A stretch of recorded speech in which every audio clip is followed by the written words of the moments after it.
In today's point of time, batenge to katenge is essential because wherever you see Hindus have been divided, Hindus have been attacked. When I was in London, I voted in two elections in London, and I went to the polling booth and I saw a queue full of Muslim people, full. It was totally an Islamist voting booth. How safe do you feel are Indians or Hindus for that matter in these countries, UK, US and... Hindus, Indian students are safe only until they are mum. What statements Rahul Gandhi, particularly I name Rahul Gandhi, has made has boosted the morale of the Khalistani elements to next level. Do you think now Hinduphobia should be recognized by the international community, considering India had once taken this issue in the United Nations in 2022? The faculties who were with Rahul Gandhi at that point of time, who conducted meetings with Rahul Gandhi, they are somewhere linked with Maoists, they are somewhere linked with George Soros Foundation. We know who charged into the Golden Temple in the Operation Blue Star. It was his own grandmother who was killed by these Khalistani extremists. How would Aam Aadmi Party get power in Punjab without the funding from these Khalistani elements? Khalistani, these separatist elements, these anti-India elements abroad India are helping the Congress or the other opposition parties, and the Congress is helping them outside India as well. So Canada is a crooked finger. वो टेढ़ी उंगली है, उसकी उंगली और टेढ़ी नहीं हो सकती. वो ऑलरेडी गया गुजरा केस है. Then you saw how Canadian police behaved. He was on duty in the Khalistani protest and he was off duty when he was a police officer. I am a proud Bharatiya Hindu and I will definitely speak up for my country. To attack Bharat, you need to attack Hindus. Students are giving slogans as to Bharat tere tukde honge inside JNU. The West will come and support them. The opposition in India is not nationalist. They like the motto of the current ruling party, that is BJP in India, is Rashtra Pratham, which is nation first. The opposition party in India does not consider nation first. For them, it is family first, politics first, party first, and nation is last. Showing the killing of another country's president. The recent horrific attacks on the Hindu temples in Canada has once again gathered international attention towards Justin Trudeau-led Canadian government, which is openly taking an anti-India stance by being absolutely silent on Canadian Khalistan radicals festering in its soil. ਅਸੀਂ ਬਹੁਤ ਖੁਸ਼ ਹਾਂ Canada ਸਰਕਾਰ ਤੇ. Hello and welcome to the Pamphlet. I am Shreya and today we have a special guest with us. He is a young advocate in Bombay High Court and has been a student of the London School of Economics. While at LSE, he had been a victim of the Hinduphobia narrative prevailing in the West. Welcome to our channel, Satyam. So Satyam, let me first show my viewers a video of yours where you picked up our national tricolour, but it was lying on the floor in front of the Indian High Commission in London during a protest by the Khalistanis. Satyam, so first let me ask you that someone who's went out of his way to safeguard the honour of our tricolour, do you think that your pro-India stance was the reason for you becoming a target of the radical groups operating, or you can say harboring, in these Western countries like US, UK, Canada or even Germany for that matter? Because we have seen how Hindu temples were attacked by the Canadian Khalistan extremists. Yes, definitely. I think that was one of the most prominent reasons that I was targeted and doxed and threatened by these elements, because they certainly knew that I was vocal, and vocal not only in the sense of words, but some of my actions showed what I felt. So when this action came out and the video went viral, they knew that I was pro-India. I spoke up for India, and that is certainly, I am a proud Bharatiya Hindu and I will definitely speak up for my country whenever the need be, and I will act for it. So definitely they targeted me, they identified me, and they targeted me because I was vocal, and they will do that with any other person who is vocal as well. So can you explain us a little? I mean, there was a Khalistan protest happening at that time at the Indian embassy. Can you explain us a little what actually happened? What was that protest? So see, I personally defy calling that a protest. I don't call it a protest. It was a mere circus going on by these radical extremists.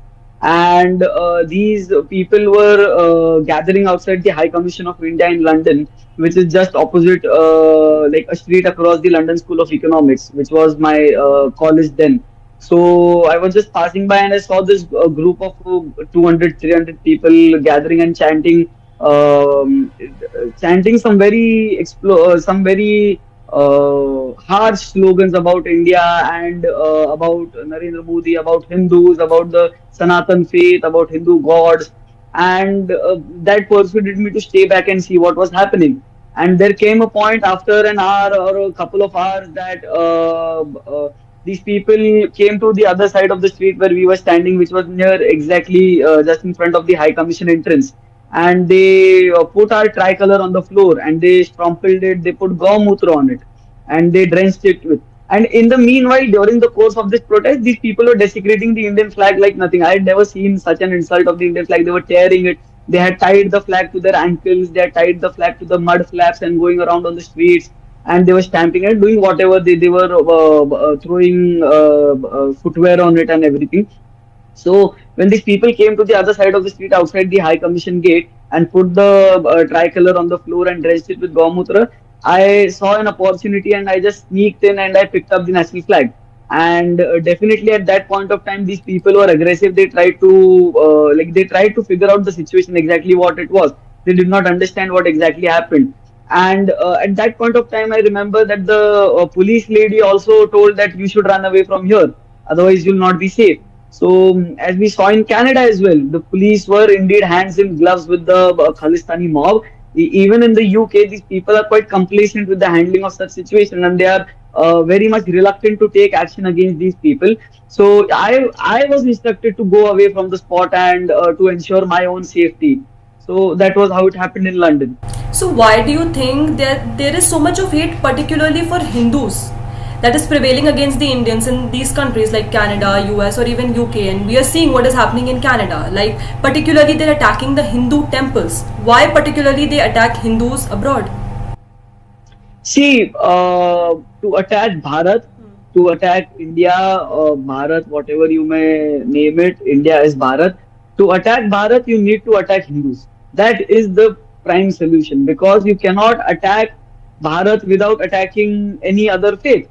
Hindus are inherently natives of Bharat. Bharat is a Hindu land, and we know Bharat derives its Sanskriti, its culture, its civilization. Bharat is not just a mere nation; it is a civilization. And to weaken the people of Bharat, to demoralize the diaspora of Bhartiyas outside, it is essential you attack one at one point which will hurt them the most, and that is our Sanatan faith. You see any sort of invaders which attacked Bharat since time immemorial, be it the Mughals, be it the Tughlaqs, be it the Amirs of Iran, or be it any invader who came from across the boundaries of Bharatvarsh, or be it even the colonial imperialists, be it the Persians, the Dutch, the French, the Britishers. The first thing that was attacked always was our Hindu faith, our Hindu identity, the symbols of our identities, which was our temples, our traditions, our customs, be it mentally, be it physically, be it emotionally, be it academically. Whatever has seen the first attack is our heritage, our history, our culture. And everything comes down to Sanatan faith, towards the Sanatan belief system and the Hindu way of life. So, to demoralize a person, to make them feel inferior, to make them feel intimidated, the first thing that comes under attack is our Hindu faith.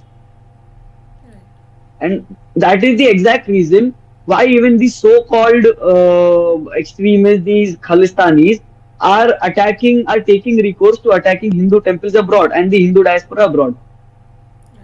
But what is this hypocrisy of the West, if I may ask? Because first they harbor the anti-India elements on their soil and even leading them active support for misleading narratives against India. But on the other hand, we see them like, they are showing concern for anti-India incidents on their soil. Like we have seen the Western hypocrisy, especially on the defense of Pannun.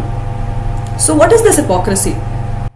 See, this Western hypocrisy is long lasting. This Western hypocrisy has been present since a lot of time. This Western hypocrisy goes to the root of anything that is anti India is pro West, is good for them. So, this hypocrisy goes to, for example, we can say the protests on the campuses in the Israel Gaza conflict. So, all these protests were highly anti Semitic. These protests were anti Jew. At the same time, these protests were anti Hindu as well. But the West failed to tackle it in a proper manner in their own campuses. We see how the United States dealt with the protesters in universities. They fired gunshots on it. At the same time, if we even issue notices to our students protesting in JNU, or if these students are giving slogans as to Bharat Tere Tukde Honge inside JNU, the West will come and support them. But at the same time, these protesters will not be supported if they do the same thing in America. So this hypocrisy we can also see in terms of these Khalistani extremists are giving slogans, and they are working against the sovereignty of India. They are working to break a piece of land from the current boundaries of India. Will the UK deal in the same manner that they deal with Khalistani extremists with the protesters who are demanding a separate Scotland and a separate Ireland? Has the UK historically dealt with Scottish and Irish national protesters in the same way that they safeguard Khalistan? And tomorrow, if India starts harboring advocates for a free Scotland and a free Ireland, will the UK maintain the same stance that takes regarding the Khalistani extremists? That is definitely not. At the same time, if the West alleges India to have killed Hardeep Singh Nijjar on their land, what would US answer when being questioned about Baghdadi, or when being questioned about any other terrorist that they have killed in Iran, Iraq, Syria? Have they got the right to deploy their army in Iran, Iraq, Syria, Afghanistan? From where did US get that authority? If India, according to them, has killed Hardeep Singh Nijjar, who was a Canadian citizen, did they get the authority to kill Baghdadi? Right. Because, like, talking about the hypocrisy, then you saw how Canadian police behaved. Like, they had a biased behavior. Clearly, that was visible. So, will it be correct to say that their police is as hypocritic as their political class? Because we saw yesterday how they snatched that yellow Khalistan flag from a person that was protesting against the radical elements. And the same Canadian police was absolutely mum when the Canadian Khalistani radicals disrespected our national tricolour. See, I wouldn't say they're hypocritic. They are compromised. These people are compromised fully. We saw recently the Peel police officer who was a part of the security arrangements.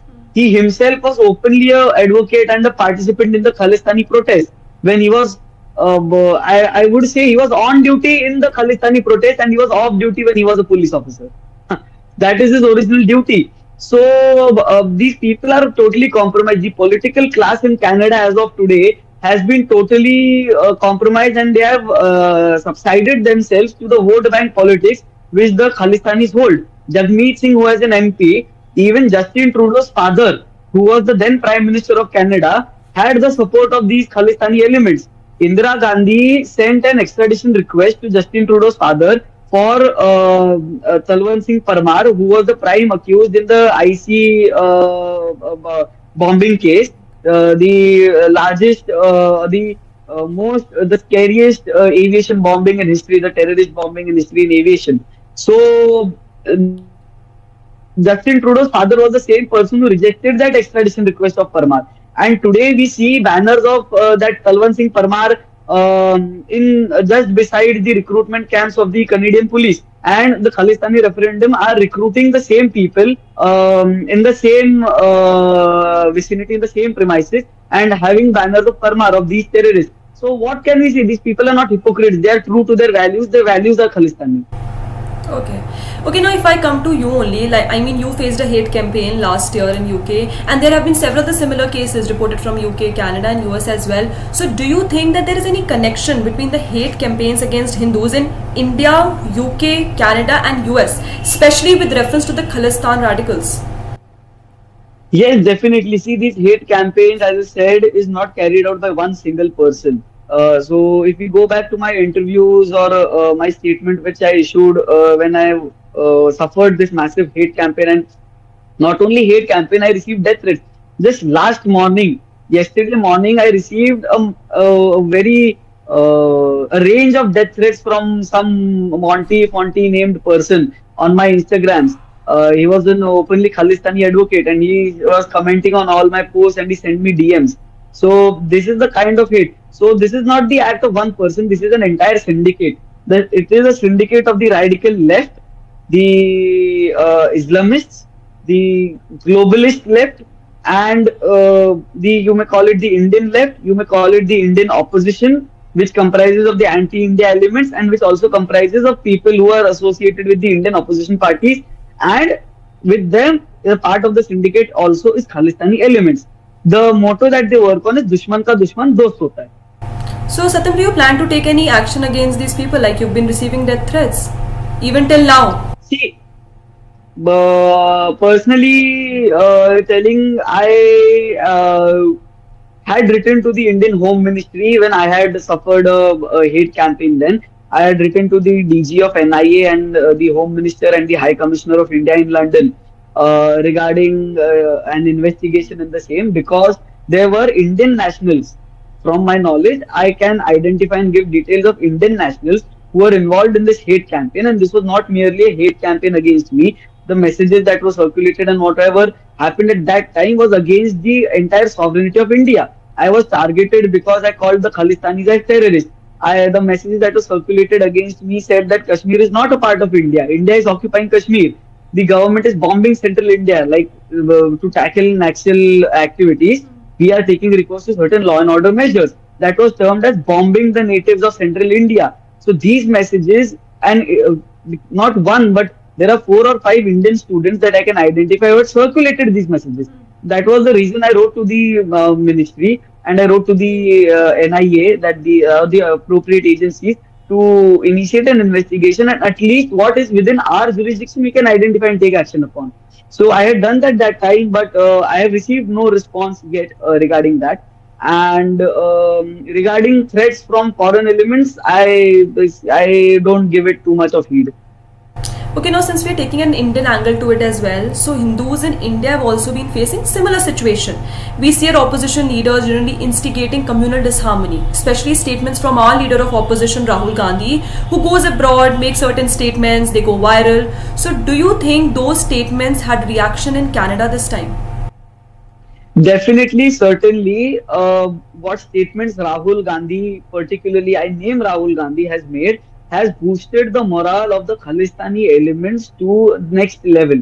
I was there in the UK, and I see how people are fanned by Rahul Gandhi and his statements abroad. The people who are anti-India, not even anti-India, people who are anti-Hindu, anti-India, people who just want to oppose Modi, all of these people consider Rahul Gandhi as their guru because he gives them content to speak against India.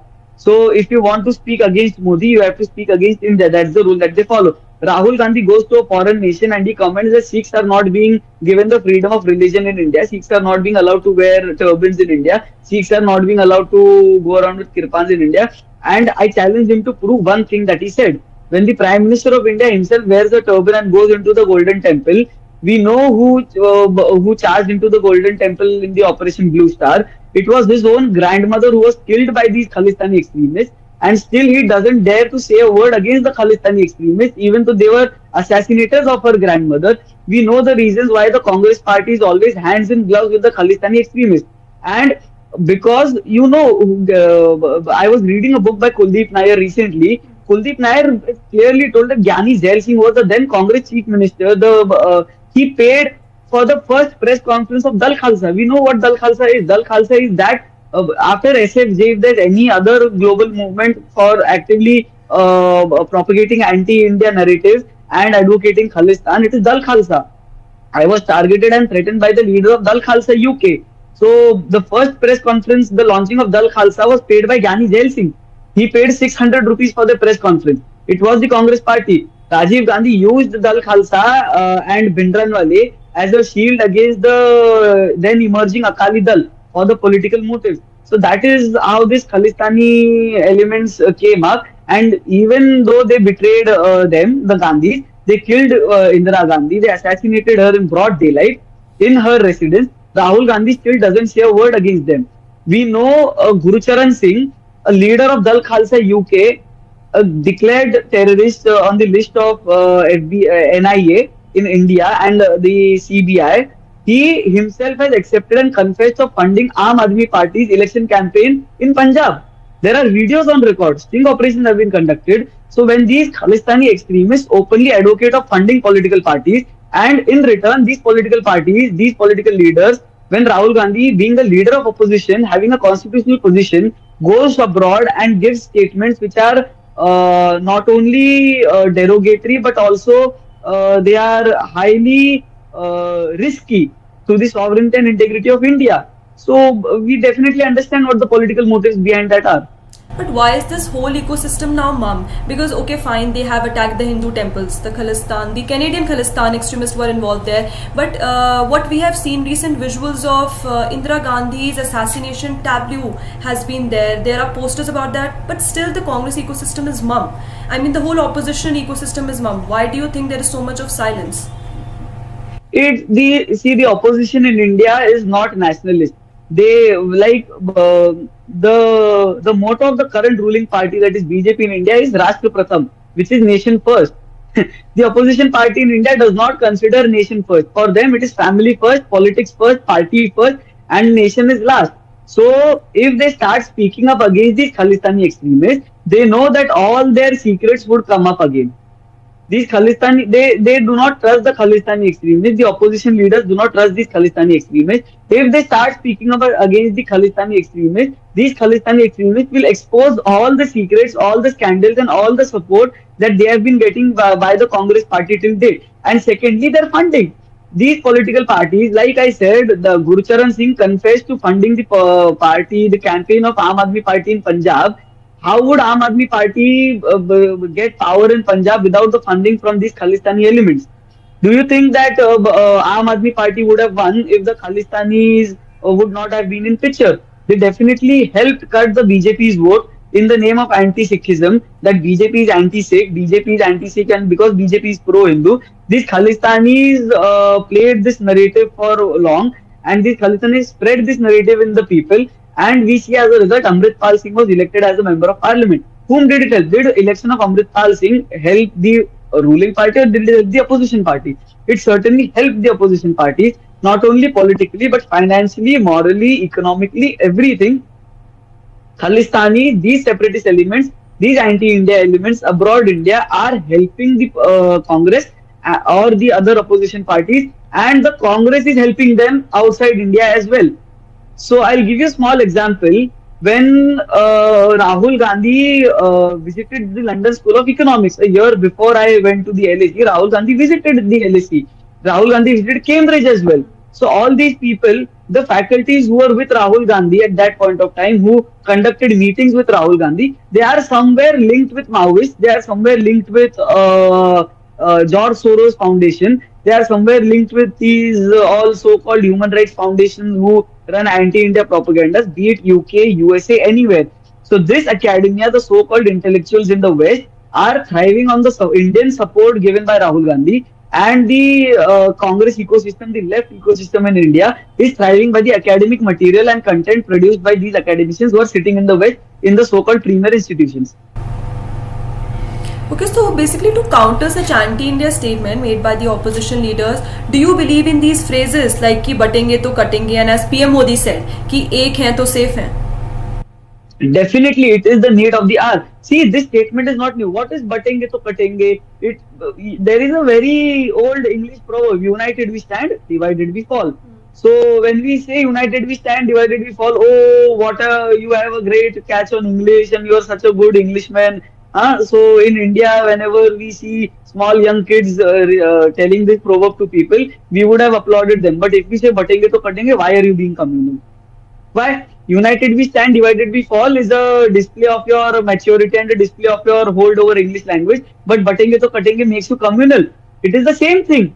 Batenge to katenge, what does it say? It is a call for Hindu unity in a situation wherein the Hindus are being tried to be divided, and be divided on the basis of caste, be divided on the basis of identity, be divided on the basis of language, be divided on the basis of region, be divided on the basis of religion, be divided on the basis of ethnicity, be divided on the basis of race. Where did the Aryan invasion theory come from? When George Soros said that people in the south look like Africans to me and people in the north are Aryans, where does it find its base? It is a very cheap attempt to divide the Hindus. When the election results came, and when there was this great debate going around South India, North India, and everything, where does the roots lie? The roots lies in dividing the Hindus. What machinery did the colonialists operate to impose the rule over India? Why did the British Raj expand in such a short time all over India in on such a large area of land? Because they divided. Give me one example wherein we had heard of the caste system. Caste system. I say caste, not class. Caste system before the Britishers came in India. There is no one example.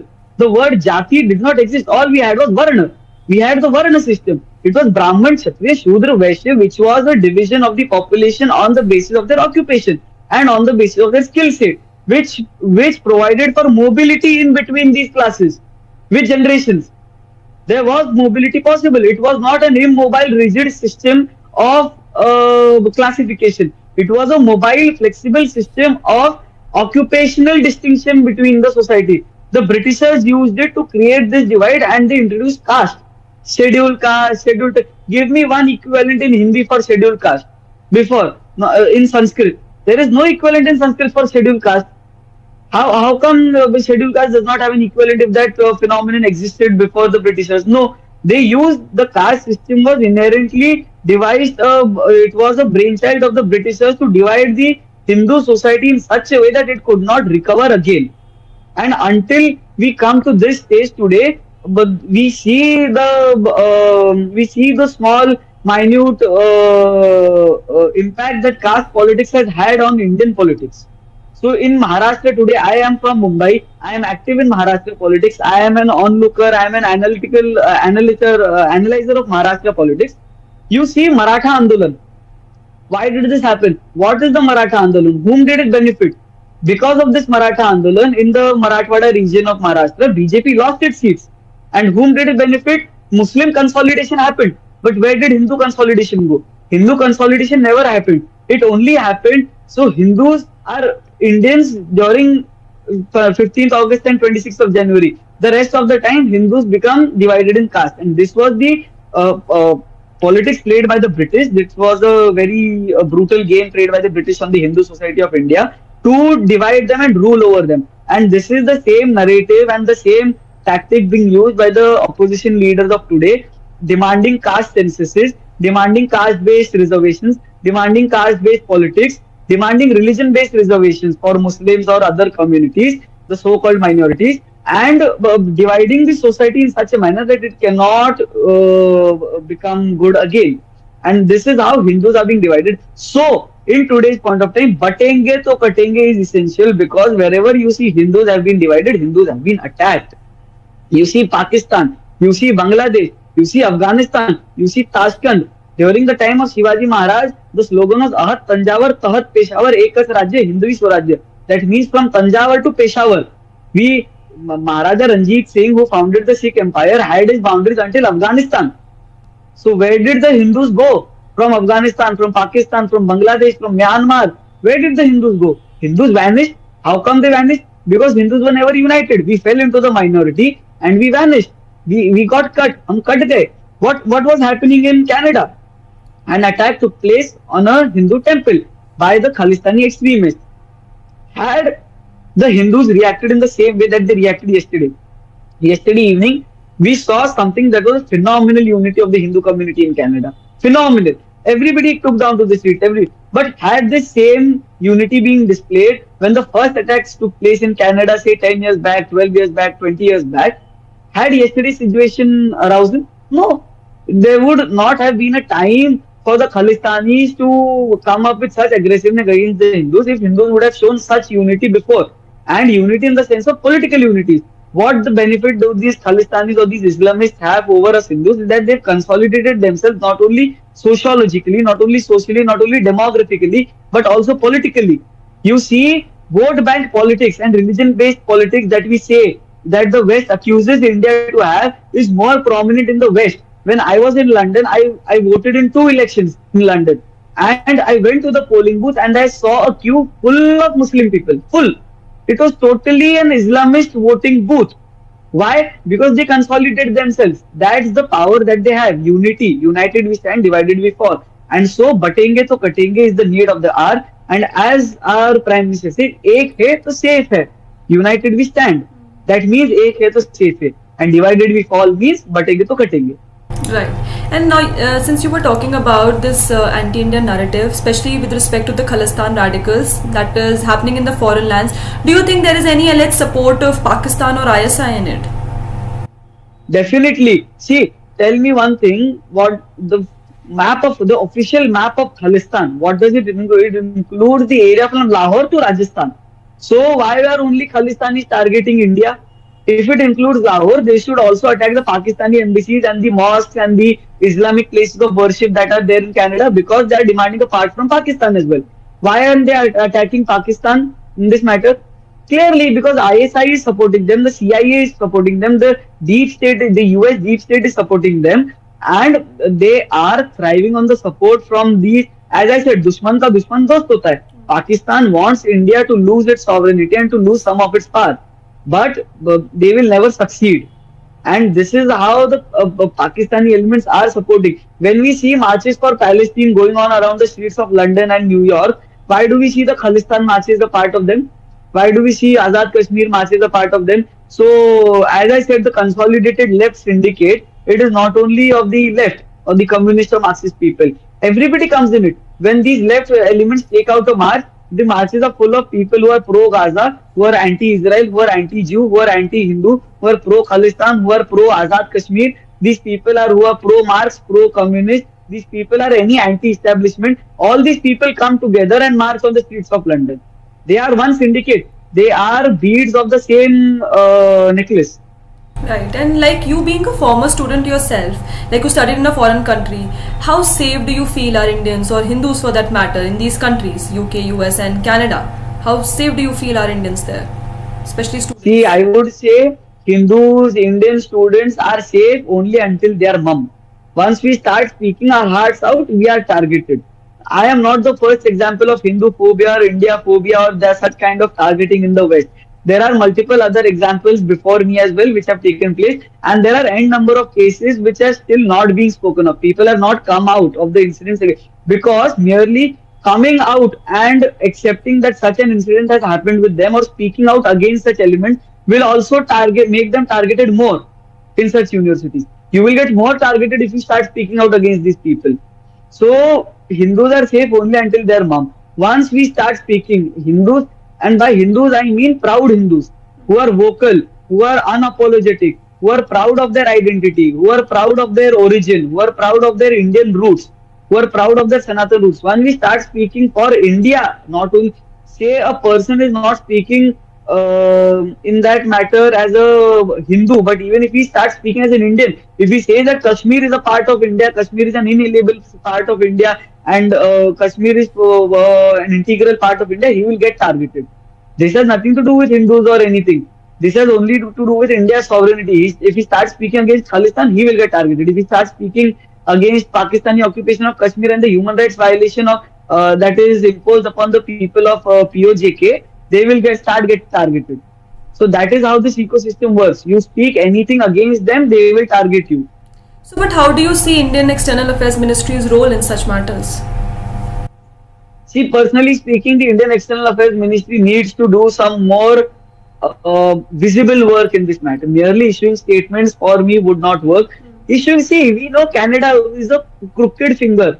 वो टेढ़ी उंगली है उसकी उसकी उंगली और टेढ़ी नहीं हो सकती वो ऑलरेडी गया गुजरा केस है वो that is not the Khalistan problem it is the Canada problem I say that the Khalistan movement in India was long dead when KPS Gill and other people dealt with it in the one of the most firm manner in 1995 है ना तो पिछले 35-40 सालों से Khalistan movement India में नहीं है nor Indian Sikh support the Khalistan movement Khalistan movement is a west problem it is not an Indian problem so ये प्रॉब्लम उनको सॉल्व करने के लिए India needs to build some pressure we have earned such amount of goodwill in the world today under the leadership of prime minister Modi we have become the विश्व मित्र क्या but हमको विश्व गुरु भी बनना है तो विश्व गुरु बनना है अगर हमको सुपर पावर बनना है तो हमको कुछ ना कुछ तो पावर दिखाना पड़ेगा यार अगर ऐसी चीजें हो रही तो हमको कुछ ना कुछ एग्रेसिव एक्शन लेना पड़ेगा we can not be in the defensive और we can not only issue statements when we are attacked we have to we have to take some action on the global level we have to call जैसे we are calling out Pakistan on UN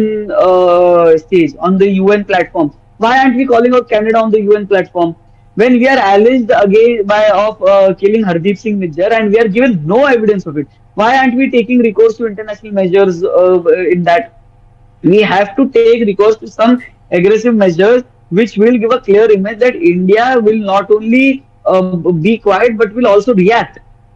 And by reaction, I mean not verbal reaction or issuing press statements. Reactions means some kind of global. See, Canada, US का समझ में आता है, ठीक है, US अब हमको कई मामलों में सपोर्ट करता है. We are on good terms with US. We are having good relations. But what is left with Canada now? Why, isn't the Indian government imposing sanctions on trade with Canada? How will it cause us loss? See, हम लोग Canada से कितना import कर रहे हैं और हम Canada को कितना एक्सपोर्ट कर रहे हैं, हमको वो देखना है. We have to see how much Canada is dependent on us. And if we start export, see, I will tell you, half of the Western world is dependent on India for human resource, even if not for materialistic things. We are providing one of the best quality human resources to the global West, to the global North. US, UK, Canada, Australia, everywhere, it is Indians who are sitting in powerful positions and in the top-notch position of the managerial industries. Yeah. So even if we start imposing sanctions or controlling or calling back our diaspora from Canada, even if we start even if we restrict students from going to Canada for 1 year or students from going to UK for 1 year, they will come on their feet. These people will understand what India means and what opposing India means or what harboring enemies of India would mean. By the way, do you have any friend or family in Canada? I had a relative in Canada. I spoke with a not an immediate relative, a very close friend of mine had some relatives in Canada. I spoke with them just yesterday, What's the and they situation were there super like? frightened.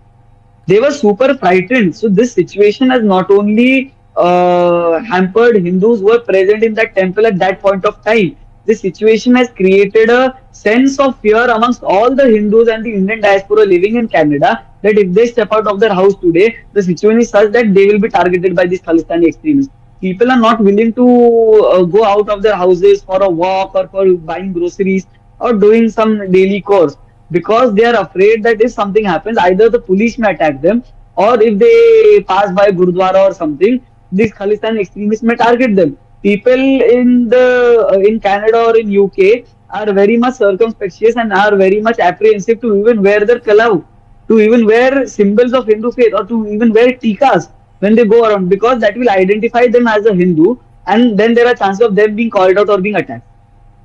Okay, Satyam, so lastly, I would just want to ask that looking at the current situation where the attacks against Hindus have increased like around the globe, do you think now Hindu phobia should be recognized by the international community, considering India had once taken this issue in the United Nations in 2022?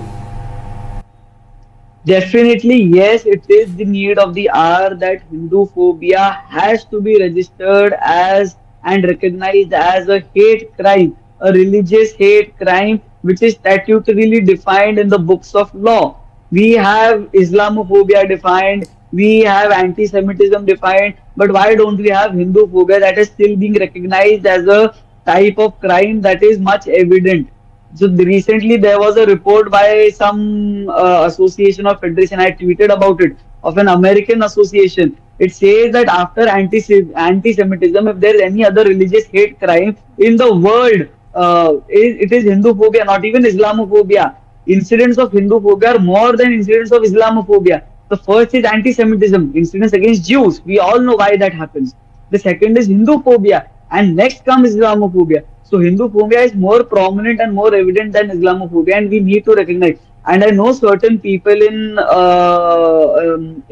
the certain countries in Western countries. So I can give you an example of the Scottish Hindu Foundation. So the Scottish Hindu Foundation works for Hindus in Scotland. I am in good communication with the directors of that foundation, and they have at least they have been successful in taking up the issue of Hinduphobia with the First Minister of Scotland, and the government of Scotland has agreed upon to prepare a draft, and they are working on this legal recognition of Hinduphobia as a type of hate crime.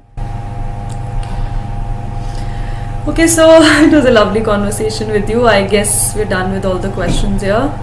I hope it was okay. Nothing too much. Yeah, yeah. It Nothing was. on the extra. Thank you so much for having me Thank you and so much, Satyam.